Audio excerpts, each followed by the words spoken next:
So welcome to WB exam guide primary TET 2023 প্রস্তুতিতে আজকে যে আলোচনা করব সেটা হচ্ছে পাঠ্যক্রম রচনার মূলনীতির সেকেন্ড পার্ট। এর আগের দিন ক্লাসে কিন্তু পাঠ্যক্রম রচনার মূলনীতির প্রথম পার্টটা আলোচনা করেছিলাম। আজকে যেটা আলোচনা হবে আমাদের সেকেন্ড পার্ট, কারণ আমরা কিন্তু একদম পর্ষদের যে সিলেবাস রয়েছে সে সিলেবাস ওয়াইজ কিন্তু আমরা ডিটেলসে ক্লাস করছি। তো এর আগের যারা ক্লাসটা করেনি অবশ্যই ভিডিওর প্লেলিস্টে গিয়ে দেখে নেবে আগেকার ক্লাসটা, কারণ প্রত্যেকটা ক্লাস কিন্তু তোমাদের পেডাগোগি যে চ্যাপ্টারগুলো রয়েছে প্রত্যেকটাকে কিন্তু কভার করে করা হচ্ছে। প্রত্যেকটা ইনফরমেশান তোমাদের জন্য গুরুত্বপূর্ণ। এগুলো আমাদের আগের দিনের ক্লাসে কিন্তু সব কিছুই হয়ে গিয়েছিল। তো আজকে যেই থেকে আলোচনা করব সেটা হচ্ছে পাঠ্যক্রম ও পাঠ্যসূচির মধ্যে পার্থক্য কী। তো এটা কিন্তু প্রাইমারি যে ইন্টারভিউ হয় সেখানে কিন্তু খুবই জিজ্ঞাসা করে। এছাড়াও কিন্তু এখান থেকে মনে রাখো এটাও কিন্তু একটা পেডাগোজিক্যাল ইস্যু, এখান থেকে প্রশ্ন আসার সম্ভাবনা রয়েছে। দেখো আমরা একদম সংক্ষিপ্ত আকারে জানবো যেগুলো কিন্তু আমাদের পরীক্ষার জন্য ইম্পর্টেন্ট। একদিকে হচ্ছে কি পাঠ্যক্রম, একদিকে রাখবো কি আমরা পাঠ্যসূচি। পাঠ্যক্রম মানে কি? পাঠ্যক্রম হচ্ছে যেটাকে আমরা বলি কারিকুলাম, আর পাঠ্যসূচিকে ইংরেজিতে কী বলা হয়? পাঠ্যসূচিকে বলো সিলেবাস, তাই না? তাহলে এখান থেকে একটা জিনিস মাথায় রাখো, আমি পুরোটা বুঝিয়ে দিচ্ছি। শিক্ষাক্রম একটি ব্যাপক ধারণা, অর্থাৎ কি পাঠ্যক্রম, ভালো করে বোঝো, এটা হবে পাঠ্যক্রম। পাঠ্যক্রমটা কি? পাঠ্যক্রম হচ্ছে একটা ব্যাপক ধারণা, অর্থাৎ এর বিস্তৃতি কিন্তু অনেকটা বড়। বোঝা গেল? ধরো এটা একটা পাঠ্যক্রম, এইটা একটা পাঠ্যক্রম, এর মিডিলে কি থাকছে? পাঠ্যসূচি থাকছে। অর্থাৎ বড়োটা হচ্ছে কি কারিকুলাম, আর মিডিলে যেটা থাকছে সেটা হচ্ছে আমাদের সিলেবাস। বোঝা গেল? তাহলে পাঠ্যক্রম হচ্ছে ব্যাপক ধারণা, আর পাঠ্যসূচি হচ্ছে যে শিক্ষাক্রমের একটি অংশ মাত্র, ঠিক আছে, বা পাঠ্যক্রমের একটি অংশ মাত্র। এই পাঠ্যক্রমকে আর একটা নাম ডাকা হয়, সেটা হচ্ছে শিক্ষাক্রম। ওকে, ক্লিয়ার সবার? তাহলে পাঠ্যক্রম হচ্ছে একটা বিস্তৃত, আর পাঠ্যসূচি হচ্ছে একটা সংক্ষিপ্ত। এটা একটা মাথায় রাখবে। সেকেন্ড পয়েন্ট দেখো, সেকেন্ড পয়েন্ট বলছে শিক্ষাক্রম হলো শিখন শেখানো কাজের কেন্দ্রীয় রূপরেখা। অর্থাৎ ক্লাসরুমে যে ক্লাসে আমরা পড়াশোনা করাবো পুরো একটা বছর, অর্থাৎ ক্লাসে 8-এ যখন উঠি, ক্লাস 9-এ যখন উঠি, অর্থাৎ একটা ছেলেকে বা একটা মেয়েকে একটা বছরে কি পড়ানো হবে পুরোটাই হচ্ছে কি থাকছে, সেটা হচ্ছে পাঠ্যক্রম। এবার কি দেখো, পাঠ্যসূচি হলো নির্দিষ্ট শ্রেণীর নির্দিষ্ট বিষয়বলী সূচি, এটা হচ্ছে পাঠ্যসূচি। ধরো ক্লাস 8-এ একটা শিক্ষার্থী উঠেছে, সে ক্লাস বাংলা বইয়ের মধ্যে যেগুলো রয়েছে সেগুলো হচ্ছে পাঠ্যসূচি বা সিলেবাস। কিন্তু দেখো তার সিলেবাসের বাইরে যেগুলো রয়েছে নাচ গান খেলাধুলা সবই কিন্তু এগুলো এক একটা পাঠ্যসূচি। এই পুরোটা নিয়ে হচ্ছে কি আমাদের কারিকুলাম বা পাঠ্যক্রম। বোঝা গেল? তাহলে পাঠ্যক্রম হচ্ছে কি? পাঠ্যক্রম হচ্ছে যে জিনিসটা আমি শিক্ষার্থীদেরকে শেখাবো তার কেন্দ্রীয় রূপরেখা। ওকে, চলো নেক্সট দেখো। তারপর বলছে কেন্দ্রীয়ভাবে প্রণীত, আর এটা যে কি শ্রেণীভিত্তিক প্রণীত, মানে সিলেবাসটা শ্রেণী ওয়াইজ। দেখো ক্লাস 8-এর যা সিলেবাস আলাদা, ক্লাস 7-এর সিলেবাস আলাদা, কিন্তু ক্লাস 8, ক্লাস 7, ক্লাস 9-এর কারিকুলাম কিন্তু প্রায় একই রকম। বোঝা গেল? তাহলে কারিকুলামটা কি সবার জন্য একই রকম টাইপের হবে, আর সিলেবাসটা সবার জন্য কিন্তু আলাদা আলাদা। এটা হচ্ছে বৃহৎ বৃক্ষরূপ। ধরো একটা বড় গাছ রয়েছে, ধরো একটা এই বড় গাছ রয়েছে, ঠিক আছে, এই বড় গাছ রয়েছে, এই বড় গাছটাকে কি বলবো আমরা? কারিকুলাম বা পাঠ্যক্রম বলবো। আর এই গাছের যে শাখা পোশাকাগুলো রয়েছে এই শাখা পোশাকাগুলোকে আমরা কি বলবো? পাঠ্যসূচি বলবো। ক্লিয়ার? তাহলে এগুলোকে আমরা কি বলবো? পাঠ্যসূচি বলবো। চলো নেক্সট দেখো। তারপরে বলছে অসংখ্য পাঠ্যসূচির সমন্বয়। তাহলে দেখো এখানে আর একটা পয়েন্ট, যে পাঠ্যক্রমটা কি? পাঠ্যক্রম হচ্ছে পাঠ্যসূচি মিলিয়ে তৈরি হয়, আর অসংখ্য পাঠের সমন্বয় কি? সেটা হচ্ছে আমাদের সিলেবাস। যেমন দেখো ভালো করে বোঝো যে অসংখ্য পাঠ্যসূচি, ঠিক আছে, পাঠ্যসূচি ধরো আমি একটা কথা বলি যে কারিকুলামের মধ্যে কী কী পড়ছে, যে আমাদের কারিকুলামের মধ্যে বাংলা, ইংলিশ, গণিত, ভূগোল সব কিছু সাবজেক্টগুলো পড়ছে। আর ধরো একটা বাংলা বইয়ের মধ্যে কী রয়েছে? রবীন্দ্রনাথের একটা কবিতা রয়েছে, কাজী নজরুল ইসলামের একটি কবিতা রয়েছে, এগুলো যে ভাগ ভাগ করে রাখা হয়েছে এগুলোকে আমরা বলবো সিলেবাস। তাহলে দেখো 6 নাম্বার কি বলছে, পাঠ্যক্রম নির্দেশনামূলক আর পাঠ্যসূচি বর্ণনামূলক। ওকে, শিক্ষকদের জন্য প্রযোজ্য আর শিক্ষার্থীদের জন্য প্রযোজ্য, অর্থাৎ সিলেবাস হচ্ছে শিক্ষার্থী কেন্দ্রিক আর কারিকুলাম হচ্ছে শিক্ষক কেন্দ্রিক। এই পয়েন্টটা ইম্পর্টেন্ট, মাথায় রাখবে। আর বাকিগুলো অতটা ইম্পর্টেন্ট না, দেখে নাও লাস্ট পয়েন্টটা কী রয়েছে। এটি প্রণয়ন ও বাস্তবায়ন সময় সাপেক্ষ, এটি অনেক বেশি সময় লাগে, আর এটা হচ্ছে স্বল্প মেয়াদী বা কম সময়ের মধ্যে করা হয়। ওকে, ক্লিয়ার? তাহলে আমরা পাঠ্যক্রম এবং পাঠ্যসূচির মধ্যে জানতে পারলাম একটা ছোট্ট ধারণা। তাহলে পাঠ্যক্রম পাঠ্যসূচি কিন্তু এক জিনিস নয়। তাহলে এখান থেকে পরীক্ষা কী প্রশ্ন আসতে পারে যে পাঠ্যক্রম পাঠ্যসূচি একই জিনিস নয়। পাঠ্যক্রম হচ্ছে ব্যাপক অর্থে ব্যবহার করা হয়, পাঠ্যসূচিকে সংকীর্ণ অর্থে ব্যবহার করা হয়। জাস্ট এই দুই একটা কথা মাথায় রাখলেই তোমরা আনসার করতে পারবে। তারপর চলে আসো পরিবেশের প্রকারভেদ। পরিবেশকে আমরা দুই ভাগে ভাগ করতে পারি। নাম্বার 1 সামাজিক পরিবেশ, আর একটাকে কী বলা হয় প্রাকৃতিক পরিবেশ। চলে আসি সামাজিক পরিবেশ কি। দেখো, সামাজিক পরিবেশের গুরুত্বপূর্ণ উপাদান হলো পরিবার, পিতামাতা, ভাই বোন, বন্ধু বান্ধব এবং অন্যান্য পরিজনেরা।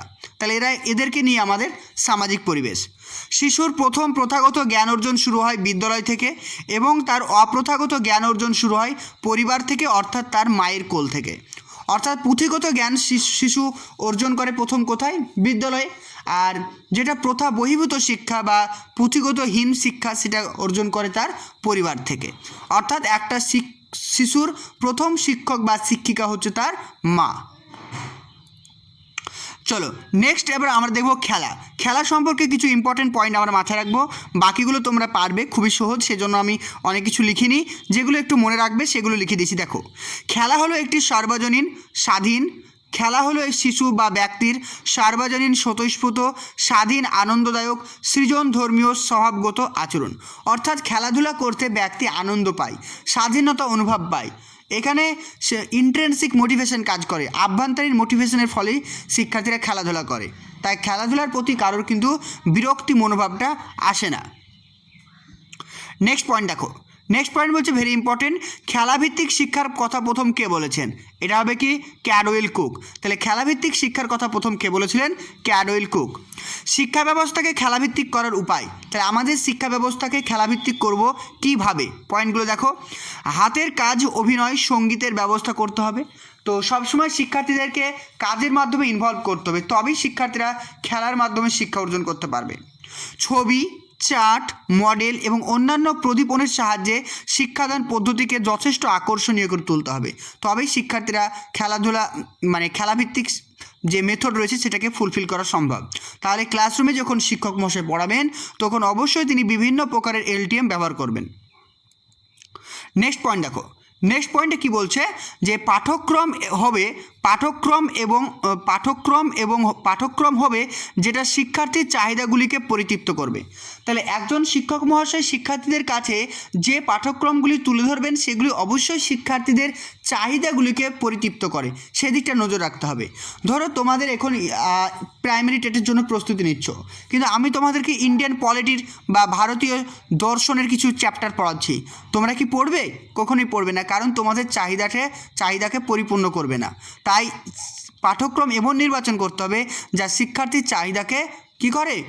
পরিবৃত্ত করে বা পরিতৃপ্ত করে। ক্লিয়ার? শিক্ষা বাস্তবের সঙ্গে সম্পর্কযুক্ত হবে। তুমি এমন কিছু শিক্ষা দেবে না যেটা অবাস্তব, সবসময় শিক্ষার্থীদের কাছে বাস্তব জিনিস তুলে ধরতে হবে। শিক্ষক ও শিক্ষার্থীদের মধ্যে সুসম্পর্ক গড়ে তুলতে হবে, যাতে সুসম্পর্ক গড়ে উঠলে শিক্ষার্থীরা তার মনের সমস্ত কথা, মনের যে ভাবনা স্যারকে বা ম্যামকে বলতে পারে। বিদ্যালয় ও বিভিন্ন শুভ পাঠ্যক্রমিক, এটা ভুল হয়েছে, বিদ্যালয়ের বিভিন্ন হচ্ছে কি যে তোমার এখানে কি থাকে,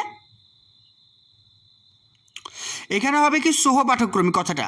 তাহলে বিদ্যালয়ের বিভিন্ন সহ পাঠ্যক্রমিক কাজের ব্যবস্থা করতে হবে, যেমন ফুলের বাগান, মাটির জিনিস তৈরি করা, খেলাধুলার আয়োজন করা, কালচারাল প্রোগ্রাম, এগুলো সবই কিন্তু সহ পাঠ্যক্রমিক কার্যবলীর অন্তর্গত।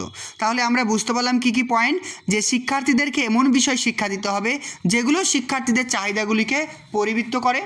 সেকেন্ড কি, শিক্ষার্থীদেরকে এমন বিষয় শিক্ষা দিতে হবে যেগুলো বাস্তবের সঙ্গে সম্পর্কযুক্ত, এবং শিক্ষার্থীদের পুঁথিগত জ্ঞানের সঙ্গে সঙ্গে তাদেরকে সহপাঠ্যক্রমিক কার্যবলীতে অন্তর্ভুক্ত করতে হবে। তাহলে এই পয়েন্টগুলো কিন্তু মাথায় রাখতে হবে খেলাভিত্তিক পাঠ্যক্রম প্রচলন করার জন্য। ওকে, চলে আসি এবার আমরা প্রাকৃতিক পরিবেশ। প্রকৃতিতে সৃষ্ট সব ধরনের সজীব ও জড় উপাদান যাদের সৃষ্টিতে মানুষের কোনো ভূমিকা থাকে না তাদেরকে কি বলা হয়? প্রাকৃতিক পরিবেশ। অর্থাৎ আমাদের প্রকৃতিতে যে সমস্ত জিনিসগুলো রয়েছে যেগুলো মানুষ সৃষ্টি করতে পারে না বা তাদের সৃষ্টির ক্ষেত্রে মানুষের কোনো ভূমিকা নেই, সেগুলোকেই আমরা বলবো প্রাকৃতিক পরিবেশ। যেমন দেখো পশু, প্রাকৃতিক পরিবেশের মধ্যে কি পড়ছে? পশু পড়ছে। যেমন মাটি, জল, মরুভূমি, পাহাড়, পর্বত, তাপমাত্রা সবই কিন্তু প্রাকৃতিক পরিবেশের মধ্যে পড়ছে। এমনকি পশুও কিন্তু প্রাকৃতিক পরিবেশের মধ্যে পড়ছে। দেখো পশু বলতে বোঝায় বন্য পশু ও গৃহপালিত পশু উভয়কে। তাহলে পশু বলতে কাদেরকে বোঝায়? যেগুলো আমাদের বাড়িতে থাকে আর যেগুলো আমাদের বন জঙ্গলে থাকে প্রত্যেককে কিন্তু আমরা পশু বলবো। নেক্সট কি বলছে? পশুদের সুরক্ষার জন্য অ্যানিম্যাল ওয়েলফেয়ার অ্যাক্ট 2006 পাস করা হয়। তাহলে পশুদের সুরক্ষার জন্য কোন বিল পাস করা হয়েছিল? অ্যানিম্যাল ওয়েলফেয়ার অ্যাক্ট, যেটা 2006 সালে পাস করা হয়েছিল। তারপর নেক্সট পয়েন্ট দেখো, এনকেফ্যালাইটিস নামে একটা রোগ রয়েছে, যে রোগটির ধারক হলো শূকর। এনকেফ্যালাইটিস রোগটির ধারক হচ্ছে শূকর এবং বাহক হচ্ছে কি? কিউলেক্স মশা। ধারক বাহক মানে কি? ধারক কথার অর্থ হচ্ছে এনকেফ্যালাইটিস রোগটি তৈরি করে কে? শূকর, কিন্তু সেই রোগটা এক জায়গা থেকে অন্যজনের কাছে বহন করে নিয়ে যায় কে? সেটা হচ্ছে কিউলেক্স মশা। তাহলে এই জিনিসটা কিন্তু মাথায় রাখো। নেক্সট চলে আসি উদ্ভিদ। সূর্য হলো বাস্তুতন্ত্রের সকল শক্তির উৎস। তাহলে আমরা জানি যে বাস্তুতন্ত্র বা আমাদের ইকোসিস্টেমের সকল শক্তির উৎসকে সূর্য।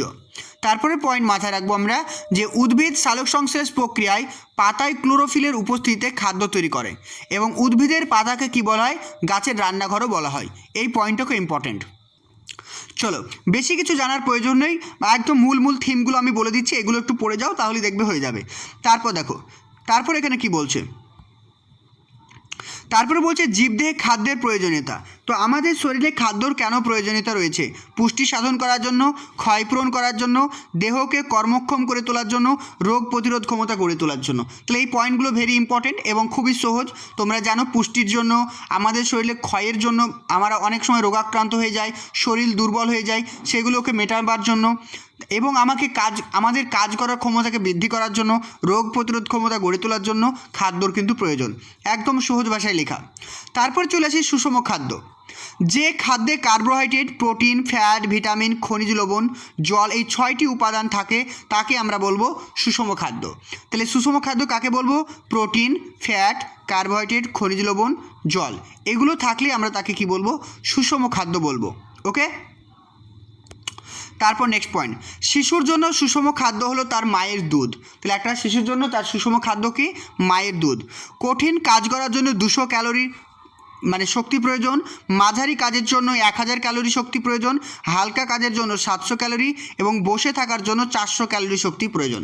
তো তোমাদের পরীক্ষা যদি 2000 জায়গায় যদি 2200 থাকে সেটা অ্যান্সার করবে, মানে কাছাকাছি যেগুলো থাকবে সেগুলো কি তোমরা আনসার করবে।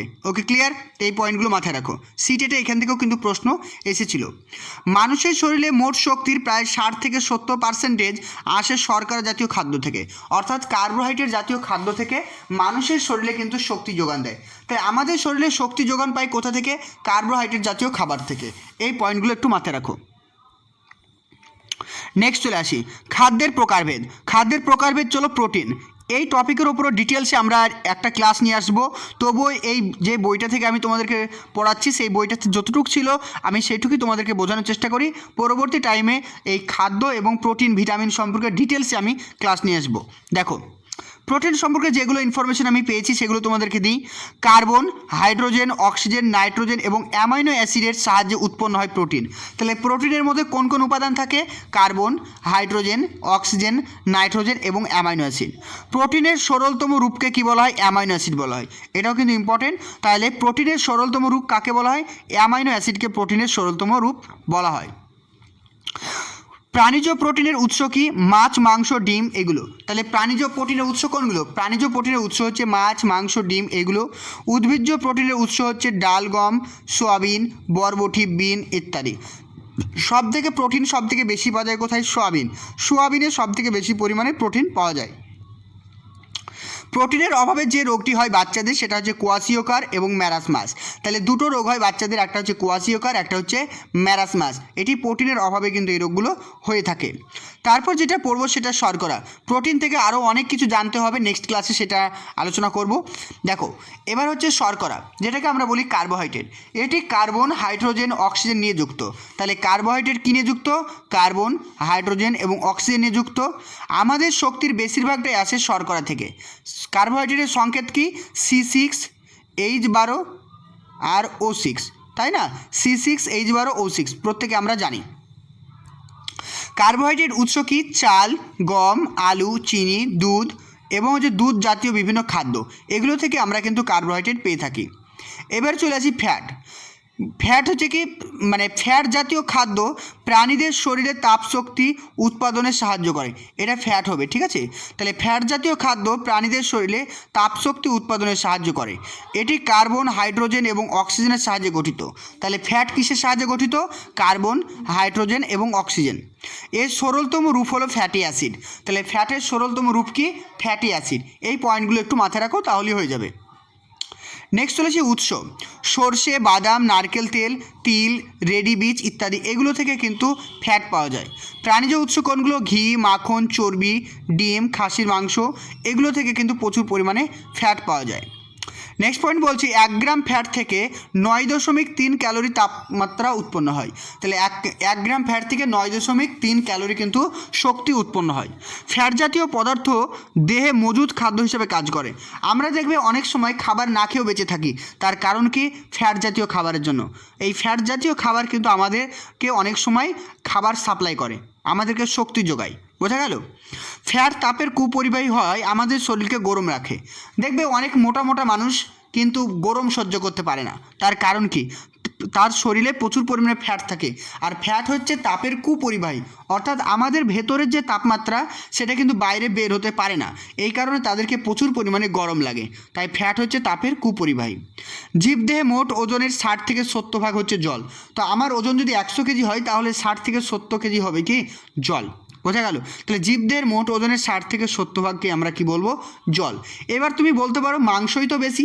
দেখো, একটা মাংসর ভেতরেও কিন্তু কি, মাংসগুলো কী দিয়ে তৈরি? মাংসগুলি কোষ দিয়ে তৈরি, আর প্রত্যেকটা কোষ কিন্তু জল দিয়ে তৈরি। বোঝা গেল? সেইভাবে দেখতে হবে। তাই জীবদের মোট ওজনের 60 থেকে 70% কিন্তু জল দ্বারা তৈরি। ওকে, চলো নেক্সট দেখো। এবার যে পয়েন্টটা একটু মনে রাখবো সেটা হচ্ছে খনিজ পদার্থ। খনিজ পদার্থের মধ্যে কী কী পয়েন্ট আছে? Number 1, calcium. ক্যালসিয়ামের কাজ কি? হাড় ও দাঁতের গঠন করা। উৎস দুধ এবং দুধ জাতীয় খাদ্য, ছোট মাছ, কমলালেবু থেকে। কী কী রোগ হতে পারে ক্যালসিয়ামের অভাবে? রক্ততঞ্চনে বাধা, রক্ত জমাট বাঁধবে না, রিকেট রোগ হতে পারে, হাড় ও দাঁতের ক্ষয় হতে পারে। তাহলে এই পয়েন্টগুলো মাথায় রাখবে। চলো নেক্সট দেখো। নেক্সট কি বলছে? ফসফরাস। ফসফরাস থেকে কি মাথায় রাখবো? এর কাজ হচ্ছে দাঁত এবং অস্থি গঠন করা, বা দাঁত বা হাড় গঠন করা। উৎস কি? ডিম, বাদাম, দুধ, ছোট মাছ, আলু, পনির। রোগ কী কী হতে পারে? দৈহিক বৃদ্ধিতে বাধা, হাড় ভেঙে যাবে, দাঁতের ক্ষয় হয়ে যাবে, বা হাড় ও দাঁতের ভঙ্গুর দেখা যাবে। তাহলে এই পয়েন্টগুলো মাথায় রাখবে। তারপর চলে আসি লোহা। লোহা একটা খনিজ পদার্থ যেটা আমাদের শরীরে প্রয়োজন। এর কাজ হচ্ছে হিমোগ্লোবিন সালোক সংশ্লেষ হিমোগ্লোবিন সালোক সংশ্লেষ না, হিমোগ্লোবিন সংশ্লেষণ করা। একটু ভুল হয়েছে পিডিএফগুলো, তো আমি একটু ঠিক করে দেবো ক্লাসের পরে। হিমোগ্লোবিন সংশ্লেষণ, রক্তে অক্সিজেনকে সরবরাহ করা ইত্যাদি। উৎস কী হবে? মাংস, যকৃৎ, ডিম, মসুর ডাল, কাঁচা কলা, এগুলো। রোগ কী হতে পারে? রক্ত অল্পতা হতে পারে, অ্যানিমিয়া হতে পারে। এই পয়েন্টগুলো মাথায় রাখো। ক্লিয়ার? একদম সহজ।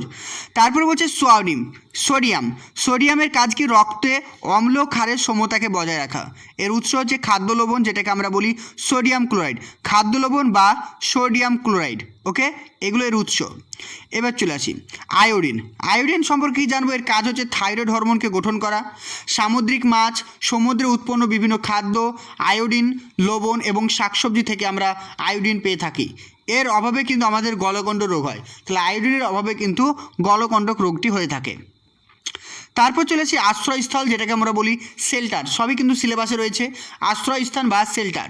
মানুষের প্রথম আশ্রয়স্থল ছিল গাছ, তারপরে ছিল পাহাড়ের গুহা। এই পয়েন্টটা মাথায় রাখবে। তাহলে মানুষের সব থেকে প্রথম আশ্রয়স্থল ছিল কি? গাছ, তারপরে ছিল পাহাড়ের গুহা। পাহাড়ি এলাকায় বা ভূমিকম্প প্রবণ এলাকায় কাঠ দিয়ে বাড়ি তৈরি করতে হবে। যে সমস্ত এলাকায় ভূমিকম্প হয় সেখানে কিন্তু কাঠ দিয়ে বাড়ি করতে হয়, কারণ সেখানে ভূমিকম্পের ফলে এমনি কংক্রিটের বাড়িগুলো ভেঙে যাওয়ার সম্ভাবনা থাকে, তাই কাঠের বাড়ি তৈরি করার কথা বলা হয়েছে। ক্লিয়ার? এই প্রশ্নগুলো কিন্তু পরীক্ষায়। চলো নেক্সট দেখো ভ্রমণ। এবার ভ্রমণ সম্পর্কে জানবো। মানুষের এক স্থান থেকে অন্য স্থানে যাওয়াকেই বলা হয় ভ্রমণ। তবে কয়েক মিনিটের জন্য বা কিছুক্ষণের জন্য যাওয়াকে ভ্রমণ বলে না। ধরো আমি মামার বাড়ি গেলাম 2 ঘন্টার জন্য, ঠিক আছে, সেটাকে ভ্রমণ বলবো না। ঠিক আছে, 2 ঘন্টার জন্য গেলাম বা আমার বন্ধুর বাড়ি গেলাম 1 ঘন্টার জন্য, সেগুলোকে আমরা ভ্রমণ বলবো না।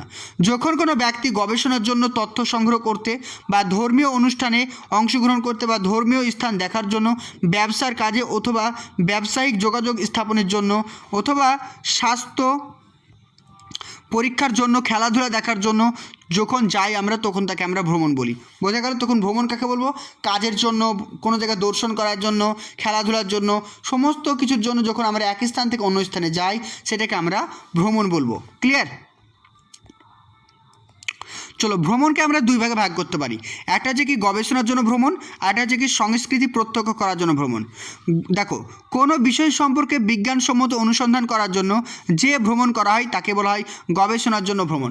অর্থাৎ আমি গবেষণা করার জন্য বা আবিষ্কার করার জন্য যখন যাচ্ছি, সেটাকেই বলবো আমি গবেষণার জন্য ভ্রমণ। এর জন্য প্রয়োজন তথ্য সংগ্রহ করতে হবে, তথ্য বিশ্লেষণ করতে হবে এবং সিদ্ধান্ত গ্রহণ করতে হবে। এই পয়েন্টগুলো মাথায় রাখতে হবে। সেকেন্ড পয়েন্ট কি বলছে দেখো, সংস্কৃতি প্রত্যক্ষ করার জন্য। যেমন আমি দার্জিলিংয়ে পাহাড় দেখতে গেলাম, বা দিল্লিতে আমি আগ্রাতে আমি তাজমহল দেখতে গেলাম। এগুলো হচ্ছে সংস্কৃতি প্রত্যক্ষ করার জন্য ভ্রমণ। যখন কোনো ব্যক্তি এক অঞ্চল থেকে অন্য অঞ্চলে যায়, সেখানকার সংস্কৃতি, কৃষি, স্থাপত্য, ভাস্কর্য প্রত্যক্ষণ করার জন্য, তখন তাকে বলছে সংস্কৃতি প্রত্যক্ষণ ভ্রমণ। যেমন হচ্ছে তাজমহল ভ্রমণ করা। ক্লিয়ার? তারপর চলে আসো ইকো ট্যুরিজম। ইকো ট্যুরিজম বলতে কী বোঝায়? ইকো কথাটি বা ইকো ট্যুরিজম কথাটি এসেছে বাস্তুতন্ত্র, ইকোসিস্টেম থেকে আর ভ্রমণ থেকে। ইকো ট্যুরিজম বলতে বোঝায় ভ্রমণ হবে এমন যাতে পরিবেশের ক্ষতি না হয়। এখন দেখবে অনেকে দীঘা বেড়াতে যায়, দীঘা বেড়াতে গিয়ে নদীতে কী করা হচ্ছে, প্লাস্টিকের বোতল, পলিথিন সমস্ত কিছু ফেলে চলে আসছে। তাহলে সেটা কি ইকো ট্যুরিজম বলবো? না, সেটা তো আমাদের পরিবেশের ক্ষতি করছে। তাহলে ভ্রমণ হবে এমন ভ্রমণ যেটা পরিবেশের কোনো রকম ক্ষতি করবে না, তাকে আমরা বলবো কি ইকো ট্যুরিজম। ক্লিয়ার? তাহলে ইকো ট্যুরিজমের মূল লক্ষ্য হলো বাস্তুতন্ত্র তথা পরিবেশকে রক্ষা করে পর্যটকদের ভ্রমণ পিপাসা মেটানো। যারা পর্যটক তাদের ভ্রমণ পিপাসা মেটানো হবে, কিন্তু প্রকৃতির বা ইকোসিস্টেমের কোনো রকম ক্ষতি না করে। এই পয়েন্টগুলো মাথায় রাখলেই কিন্তু হয়ে যাবে। তো এই ছিল আজকে একটা ছোট্ট টপিক। নেক্সট ক্লাসে আবার তোমাদেরকে আলোচনা করব ভিটামিন, পুষ্টি আর মিনারেলস। পুরো ডিটেলসে এই চ্যাপ্টার থেকে ক্লাস হবে নেক্সট ক্লাসে। ওকে? তো রেগুলার ক্লাসগুলো করার জন্য আমাদের চ্যানেলটিকে অবশ্যই সাবস্ক্রাইব করো এবং পাশে থাকা বেল আইকন অবশ্যই ক্লিক করো। ওকে, ভালো থেকো। আর যারা আমাদের পেড ব্যাচে আছো তারা অবশ্যই একটু পিডিএফটা একটু পড়ে নাও, তাহলে দেখবে কনসেপ্টটা ক্লিয়ার হয়ে যাবে। নেক্সট ক্লাসে তোমাদেরকে এমসিকিউ করিয়ে দেবো, বাস পুরো চ্যাপ্টারটা কিন্তু কমপ্লিট। Okay, thank you.